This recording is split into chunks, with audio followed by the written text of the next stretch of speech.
France Maghreb 2, France Maghreb 2. Ouais. Alors, vous pouvez évidemment nous appeler pour nous donner un petit peu votre opinion là-dessus au 01 40 33 9000, 01 40 33 90 00. Bien entendu, pour nous donner un petit peu votre opinion sur cette affaire, sur évidemment ces fameux chars que l'Ukraine réclame. Ils en réclament à peu près 300. La question qu'on peut éventuellement se poser, cher Gamal aussi, c'est effectivement si ces fameux chars finissent par arriver. On ne sait jamais ce qui peut évidemment se produire. Comment peut-il interpréter cette phrase donc employée par les Russes en disant maintenant nous ne sommes plus en guerre contre l'Ukraine mais contre l'OTAN? Qu'est-ce que ça change dans la donne finalement? En vérité, ils ne veulent pas envoyer les chars parce qu'ils savent très bien qu'ils vont être démasqués dans leur incapacité. Ces chars sont trop technologiques et sur les théâtres difficiles comme enneigés ou sablonneux d'ailleurs, leur difficulté en termes électroniques pose problème. J'avais donné un exemple très concret par exemple qui est une ironie du sort.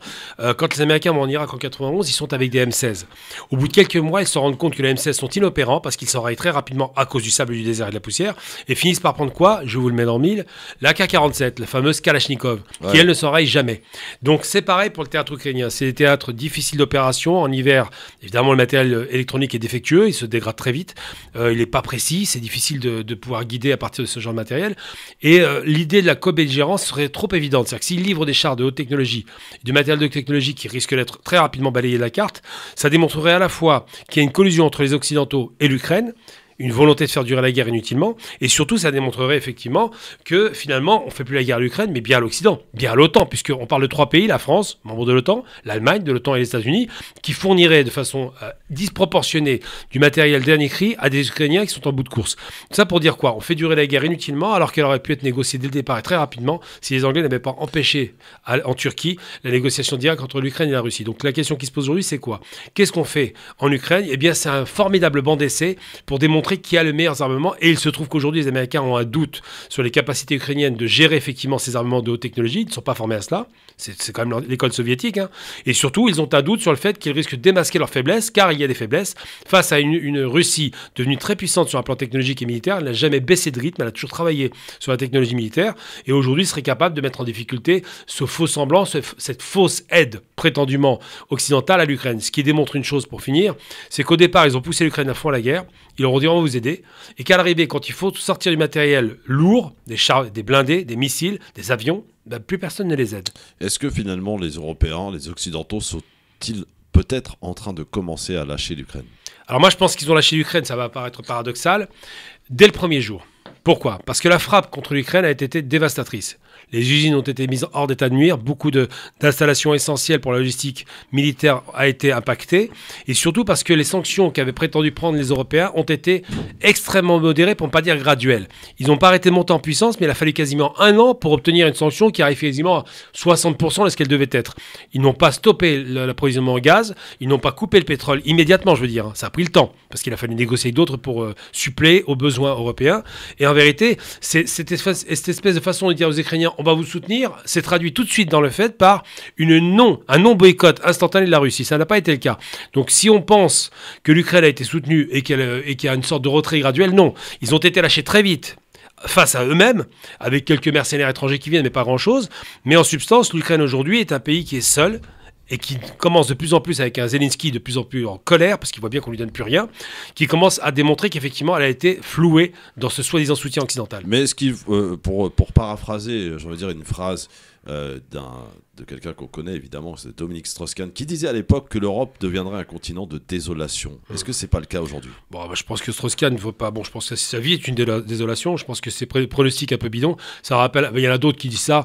C'est un peu comme la guerre civile en France, toutes ces bêtises-là.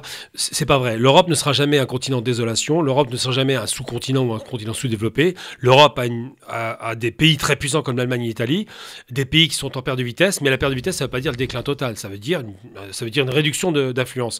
Les seuls qui ont une position dominante en Europe sont les pays qui sont en montée en puissance, comme la Russie par exemple, qui est très très puissante actuellement, comme les États-Unis qui sont toujours puissants mais qui ne sont pas européens. Il y a des pays qui sont préservés par ce déclin. Il y a un déclin pour tous les empires, hein, c'est normal. L'empire européen, c'est quoi? C'est des empires coloniaux. Une fois qu'on décline, on perd de puissance, mais on ne disparaît pas. La Grèce existe toujours, je le rappelle. Donc il faut faire très attention à ce genre de discours décliniste.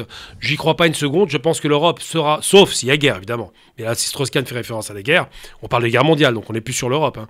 Mais je ne crois pas du tout à ce déclin affiché de l'Europe. Je pense ils se sont fait avoir par les Américains avec cette guerre en Ukraine, puisqu'ils ont suivi comme de bons petits soldats les Américains, alors qu'ils ne profitent de rien de cette guerre. Au contraire, ils s'auto-sanctionnent. Les Américains, ce qui sont les grands gagnants. Totalement, parce qu'ils non seulement ils gagnent les entreprises européennes qui commencent à partir chez eux, et de deux, parce qu'ils ont du pétrole et du gaz à profusion. Ils ne sont pas inquiétés par rapport à ce pétrole et ce gaz de schiste, mais surtout parce que les Européens qui ont essayé un bras de fer avec un géant comme la Russie se sont trouvés le bec dans l'eau. Donc malheureusement, en Europe, il y a quelques agents américains comme veut Ursula von der Leyen qui passe son temps à pousser à la guerre, à pousser aux sanctions contre l'intérêt de son pays. Je le rappelle, l'Allemagne est durablement touchée par rapport à cette crise, une crise provoquée de toutes pièces, alors que ça aurait pu être négocié et tranquillement amener tout le monde sur le terrain de la négociation et calmer le jeu. Ça n'a pas été le cas et les Américains s'en frottent les mains aujourd'hui. La stratégie américaine, justement, on en parle aussi parce que on sait que Joe Biden est empêtré par des soucis au travers de documents confidentiels retrouvés à son domicile. Est-ce que peut-être l'un des moyens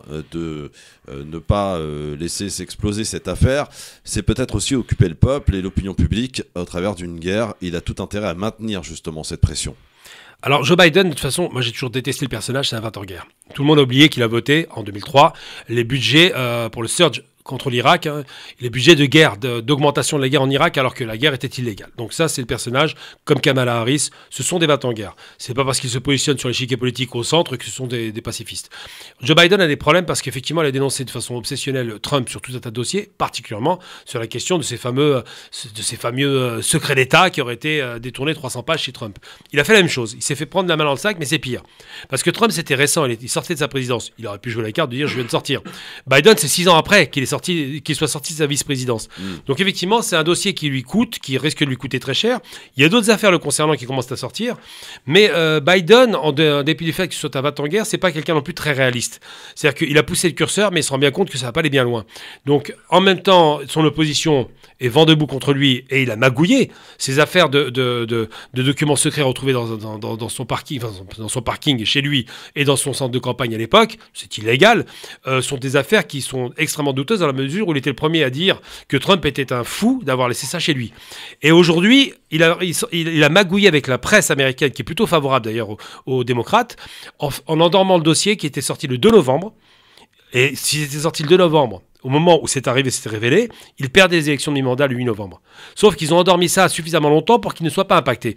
Donc aujourd'hui, on s'en rend bien compte que la démocratie américaine est malade, que les manipulations à la Watergate sont légion, et surtout que cet homme qui n'a aucune crédibilité à mon sens, qui continue à pousser à la guerre en Europe tout en essayant de s'enrichir sur le dos des Européens, cet homme, effectivement, essaie de se sortir du guêpier dans lequel il s'est mis lui-même. On va la faire simple, Gamal, pour que les auditrices et auditeurs comprennent bien de quoi il s'agit. Est-ce qu'aujourd'hui, tu crains, toi, à titre personnel, en tant qu'observateur un petit peu de ce conflit qui a démarré au mois de février 2022, est-ce que tu crains une montée en puissance sur le terrain, peut-être une radicalisation aussi, quelque part, des deux parties, et naissant, j'allais dire, s'éloigner davantage des négociations? Alors déjà, on va commencer par le début. Est-ce que la France, l'Angleterre, l'Allemagne, la Pologne qui a des intérêts en Ukraine, les États-Unis qui ont de grands intérêts, est-ce que ces pays sont en guerre contre la Russie? Réponse non. Ils sont ni en guerre, ni n'ont d'intérêt direct à défendre là-bas, ni même de défendre un membre de l'OTAN. Mais par contre, en subissent des conséquences. En subissent des conséquences parce que les Américains ont poussé à la guerre, évidemment, ont poussé aux sanctions plutôt, mais ils ne sont pas en guerre. Donc déjà, on se demande au nom de quoi cette guerre les concernait directement. Non. Ils ne sont pas intervenus à l'époque quand les Russes sont intervenus dans l'Ossétie du Nord, on se rappelait quand même, avec Saakashvili.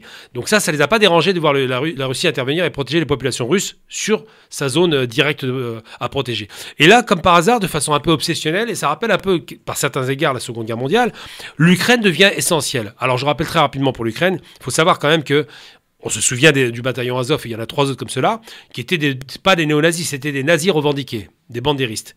Stepan Bandera qui était un nazi revendiqué. Ce qui a fait que l'Ukraine ne soit pas tombée sous le joug nazi, ne soit pas tombée sous la séduction du nazisme, c'est uniquement une personne dans le système nazi. C'est pas Alfred Rosenberg qui était un idéologue et qui voulait rallier les Ukrainiens à sa cause pour avoir plus de force pour frapper les Russes. C'est Himmler, Heinrich Himmler, le chef de la SS, qui a dit non, cette race inférieure, ces Untermenschen, ne peuvent pas rallier la cause aryenne, parce que ce sont des sous-hommes, ce sont des Slaves.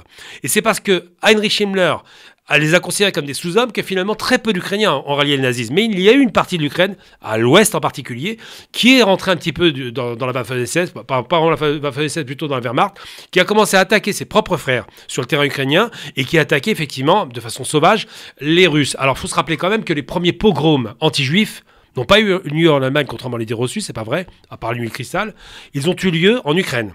On appelait ça, bon le terme ne me plaît pas si j'utilise champ en France, c'est l'Holocauste par balle. L'Holocauste par balle, ça consistait à tuer dans des fosses, pas loin de Kiev d'ailleurs, des milliers de personnes par balle qu'on enterrait immédiatement dans les fosses communes. C'est des images qui ont été filmées d'ailleurs, il reste des traces. C'est en Ukraine que ça a commencé la barbarie, anti-juive. Donc aujourd'hui d'entendre que d'un côté les Russes seraient de nouveau soi-disant fascistes, ça fait bien rire, hein. Et de l'autre côté, les gentils Ukrainiens seraient des victimes, on va peut-être mesurer le propos. Les Russes sont durs parce que c'est un système impérial. C'est un système de puissance.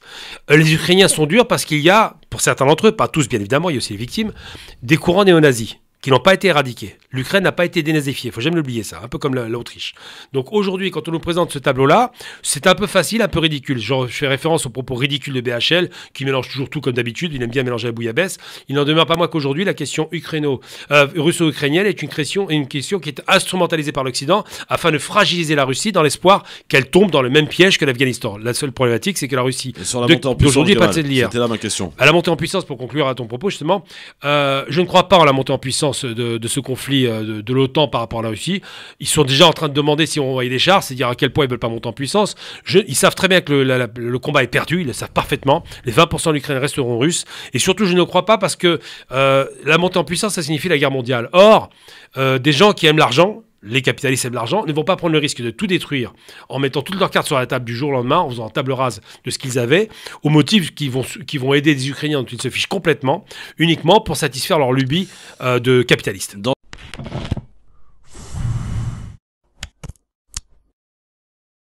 France Maghreb 2, France Maghreb 2.